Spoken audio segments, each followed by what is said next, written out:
जय हिंद दोस्तों, practical astrology में आपका स्वागत है। मैं हूं अविनाश और इस वीडियो में आपको बताऊंगा कि अत्यधिक कामुकता, अत्यधिक रति इच्छा, एक से अधिक प्रेम संबंध के योग क्या होते हैं। प्रेम संबंध बोलना गलत बात है, ये अवैध प्रेम संबंध होते हैं। तो यहाँ पे योग क्या होगा वो आपको बताऊंगा। यहाँ पे ये कुंडली का सप्तम भाव होता है जो कि शारीरिक संबंधों का होता है, विपरीत लिंगी का होता है। और 12वां भाव ये वाला होता है, ये आपके शरीर सुख का होता है, ये भी शारीरिक संबंधों के लिए माना जाता है। तो इस भाव का स्वामी यानी कि सप्तमेश जब 12 भाव में बैठ जाए तो ये अत्यधिक कामुकता का योग बनाता है, क्योंकि सप्तम भाव भोग स्थान है और 12वां भाव भी आपका भोग स्थान है। और जब इन दोनों में किसी प्रकार का संबंध बनेगा, यानी कि सप्तम भाव और 12वें भाव में किसी प्रकार का संबंध जब बनता है तो व्यक्ति का स्वभाव बहुत ज़्यादा भोगी हो जाता है, या व्यक्ति बहुत ज़्यादा विषयी हो जाता है। यानी कि शारीरिक संबंधों के बिना वो व्यक्ति एक पल भी नहीं रह सकता। इसके यहाँ पर यही कारण, यानी कि सप्तम भाव को स्वामी यदि 12वें भाव में बैठ जाए, या 12वें भाव को स्वामी सप्तम भाव में बैठ जाए, या सप्तम भाव को स्वामी सप्तम भाव में बैठ जाए और 12वें भाव के साथ 12वें भाव को स्वामी के साथ बैठ जाए, या 12वें भाव को स्वामी 12वें भाव में बैठ जाए और साथ में सप्तम भाव को स्वामी 12वें भाव में बैठ जाए, यानी कि किसी भी प्रकार का सप्तम भाव और 12वें भाव में संबंध जब बनेगा तो ये एकदम पक्की बात है, पत्थर की लकीर इसको मान के चलिए कि व्यक्ति अत्यधिक कामुक होगा और उसके बहुत से अवैध प्रेम संबंध यहाँ पे होंगे।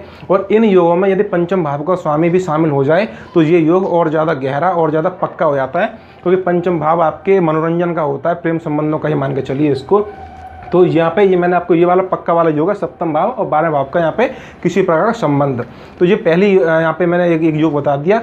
दूसरा योग मैं आपको बताऊंगा कि शुक्र मंगल की युति यदि आपके सप्तम भाव, अष्टम भाव और 12वें भाव में यदि बनती है तो ये युति आपको आपकी चरित्रहीनता आपको दे सकती है, यानी कि आपके एक से अधिक प्रेम संबंध यहाँ पे करा सकती है। आपके अंदर अत्यधिक कामुकता होगी, अत्यधिक रति इच्छा के यहाँ पे योग यहाँ पे बन जाते हैं। और शुक्र मंगल की युति यदि जल तत्व राशियों में बन जाए, यानी कि 7, 8, 12 में शुक्र मंगल बैठे हैं और जल तत्व राशि में यदि ये बैठ जाए तो ये वाला योग और ज़्यादा पक्का और ज़्यादा गहरा हो जाता है।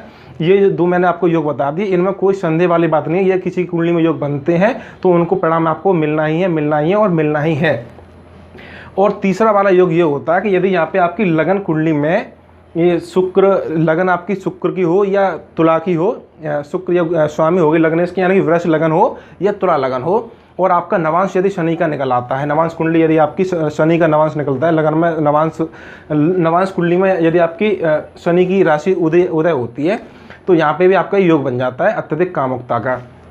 यहाँ पे दो वाले योग जो मैंने बताया बहुत पक्के वाले योग है। नवांश कुंडली में भी यदि आपके शुक्र मंगल का योग बनता है तो वहाँ पे भी आपकी अत्यधिक कामुकता के एक से अधिक प्रेम संबंध जो यहाँ पे बन जाते हैं। एक बात और यहाँ पे बता दूँ आपको कि शुक्र मंगल जब सप्तम भाव, अष्टम भाव, 12वें भाव बैठेंगे तो कभी कभी यहाँ पे आपके लव मैरिज यहाँ पे करा सकते हैं, लेकिन लव मैरिज आपके पहले तब बाद में कराएंगे, पहले आपके प्रेम संबंध चलेंगे।